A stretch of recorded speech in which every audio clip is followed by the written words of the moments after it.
Hey, welcome to this interactive webcam control tutorial where we want to create a controller which allows us to move an object just with our webcam image. Yeah, let's begin. So first you need a video device.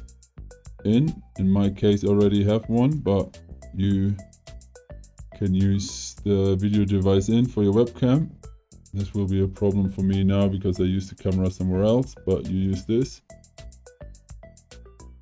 And then we connect this to a null. And from there, we want to get some parts of our image where we control if something has changed. So what we're going to do is we take one part of the camera image, crop it to the size that we want, and then we calculate the difference between a still frame and our moving image. So we can start with the right side. So what we're going to do is we take a crop and we basically crop a corner area that we want to use. So we lift up the bottom, maybe like this, and we copy it and do it for the other side. So we can go, yeah, it's 71 here, so we can take 21 there, so we have the same size. And to calculate the difference between our still image and the currently frame, what we're going to do is we lock them. So they are basically just a neutral part, and now we compare this by copying this and getting the difference between these two. And if they are the same, we see it's quite dark texture, but if we move our hand, we see we have like, we get a color there, and we want to use this color value to determine if our hand is in there or not. So what we're going to do is we create another null and we convert this into a chop with top 2. And this gives us 3 channel, but in this case we just need 1 channel.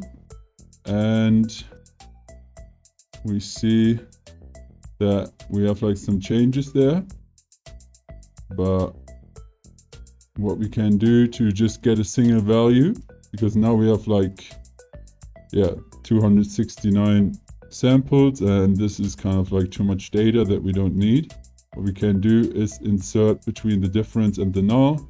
We insert and analyze, and we basically analyze the average of the whole image. And we see that if we put our hand in, the R value raises to a certain value, and if the hand is out, it's going towards 0.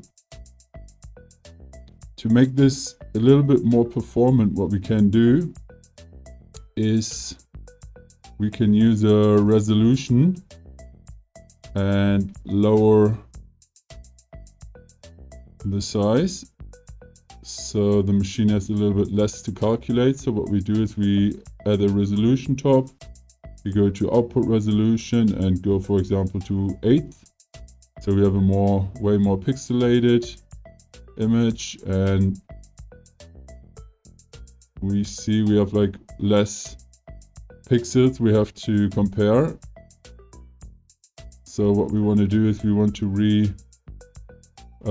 unlock our crop and relock it again. So we have the same pixel size. Same for here. Lock it again. And now we have way less data to work with, but in this case it's good. Keeps it a bit more performant. And yeah, to convert this into a 0 or 1 value, what we can do is we use the logic chop, and this allows us to determine a range in which the value stays 0 and 1, where it stays 0 or 1. And in this case we see if our hand is in there, we see it's like around like 0.3, and if our hand isn't in there, it's around like 0.1. So we want to like set the kind of like this. We see that it's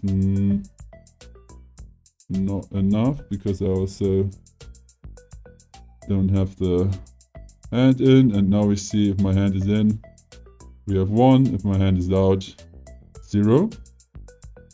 And the good thing now that we have it for one side, we basically can copy and paste all this, put it below. Now we just plug in the other side, the other crop. There must be a wrong connection, so we see again. We take this in, connect these again.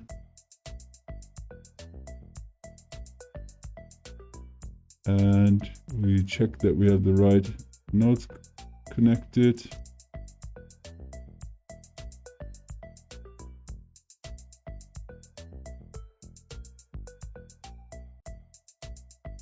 What we want to do is we want to copy this one because this is the right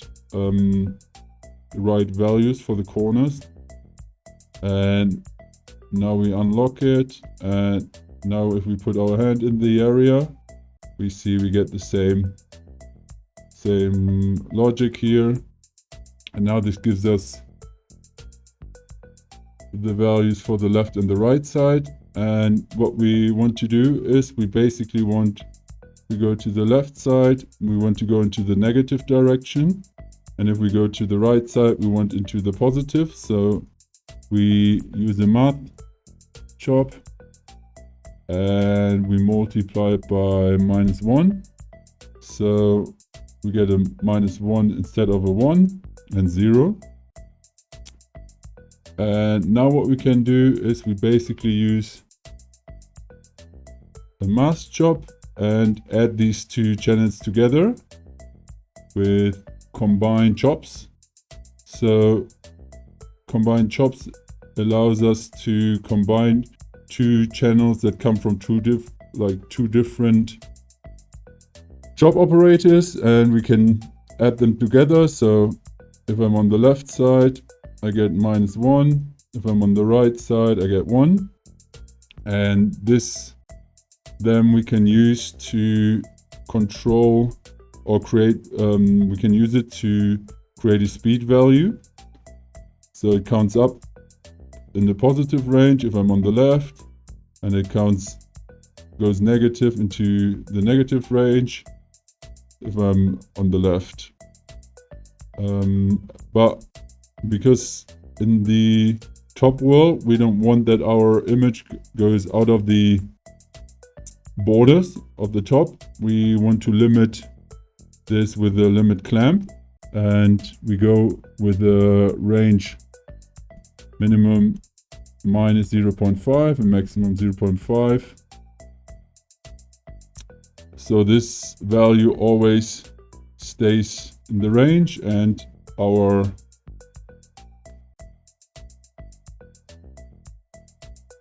value can't go our value can't go outside of the image, which we're going to see in a second. To make it a little bit more smoother, we can add a filter, And at the end, we use a null. And this allows us then to reference it and have a clean end if we do some changes before. And let's start with a rectangle.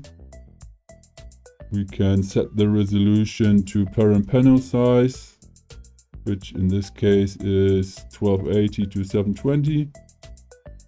And we, for example, make it a bit smaller. We use a transform and a null. And we see now that we can use this null value to translate our rectangle. So now we see it's quite fast. So what we want to do is we might want to add a math in here between the channel adding and the speed, and then we multiply this, for example, by 0.3. So each frame it's on one side, it adds less to the value.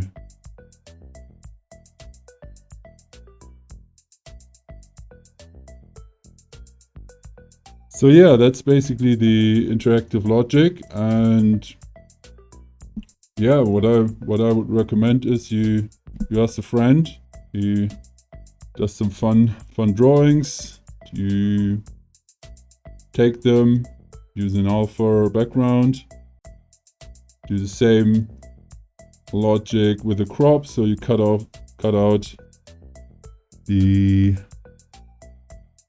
monster or the drawing that you want to use. Take a nice bottom off and you fit it again onto the panel, parent panel size, and I can even like scale it down a little bit, and then you use nothing else. You just plug it in and you can start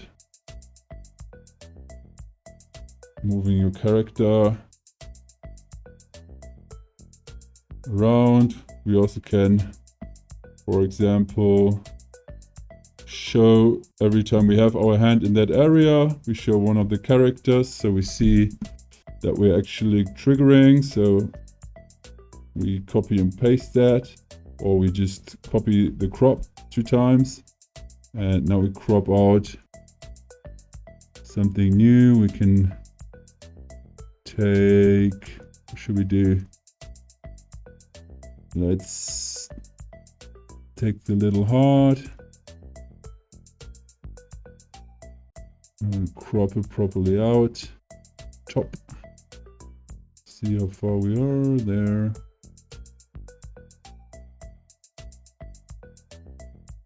Now we have a little heart there, and copy that one, and then you go pick another fun image. You can use the same bit again, copy these, and maybe scale them a bit down.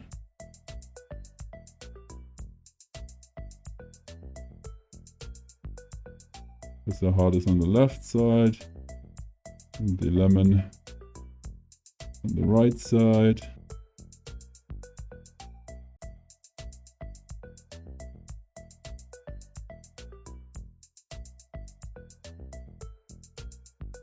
And what you can do now is there are multiple things we can do.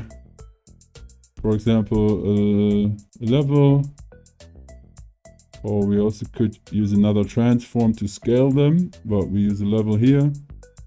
And what we're doing is This is for the left side. We use this logic value to set the opacity to 0 or 1. So we see every time we have our hand in the area, it appears and disappears, and we do the same for the other one. So here's logic. Go to post, drag it to opacity. There's the lemon. That's the heart, and then we just add a fun composite, add them in, and we do nice over. Let's see what's over there.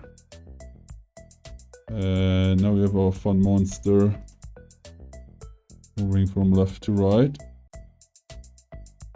And yeah, you could obviously like make it into a fun game where if they react, or if they collide, or if they move over an image, you can make points. Yeah, there are a lot of things to work on, or to extend this. Rotate it a little bit, it's a bit slow there.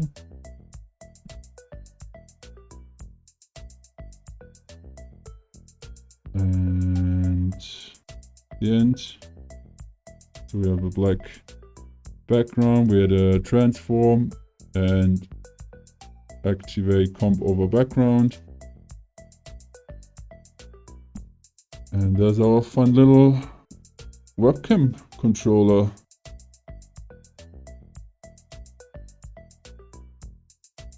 Thank you for watching, and yeah, thank you for being interested in TouchDesigner and interactive projects.